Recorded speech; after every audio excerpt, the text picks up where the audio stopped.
In the quiet city of Wichita, Kansas, life felt simple, peaceful, and predictable. Families trusted their neighborhoods. Children played outside without fear. But beneath this calm surface, a predator was watching. A man who blended in perfectly with society. A man who would later call himself BTK. BTK stood for three chilling words: bind, torture, kill. This wasn't just a name. It was his method, his identity, his obsession. Unlike most killers, he didn't hide what he did. He wanted people to know. He wanted them to remember. It all began in 1974, when a horrifying crime shocked the city. Four members of a single family were brutally murdered inside their own home. There were signs of planning, control, and something deeply disturbing. The killer didn't rush. He took his time. And then he disappeared without a trace. For years, there was silence. No clear suspect. No solid leads. People tried to move on, but fear never fully disappeared.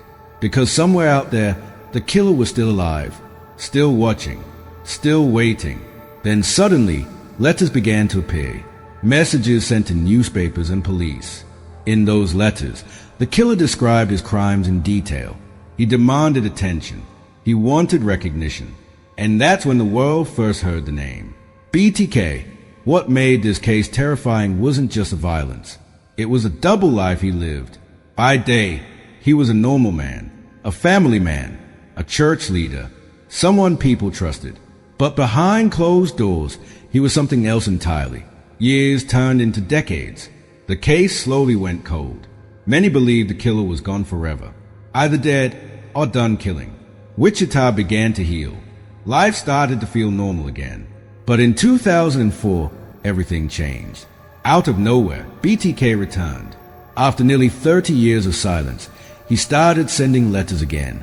New messages, new clues, even evidence from old crimes.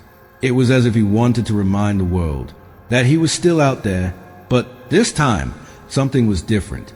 Technology had advanced. Investigators had new tools.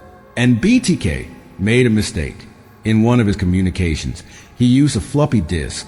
What he didn't realize was that it contained hidden metadata. That small detail led police straight to him. A name appeared, Dennis Rader. In 2005, the man behind the horror was finally arrested.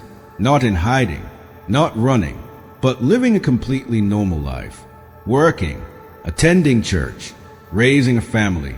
No one suspected him. When the truth came out, it shocked everyone. How could someone so ordinary be capable of such darkness? In court, Dennis Rader calmly described his crimes, with no emotion, no regret, as if he was talking about something routine. He was sentenced to multiple life terms in prison. The BTK killer was finally stopped, but the fear he created, the trauma he left behind, still lingers. This case is a reminder that monsters don't always look like monsters. Sometimes they live next door, they smile, they blend in, and no one ever sees it coming. The story of BTK isn't just about crime. It's about control, obsession, and the terrifying reality that evil can hide in plain sight. And maybe the most chilling part is not what he did, but how long he got away with it.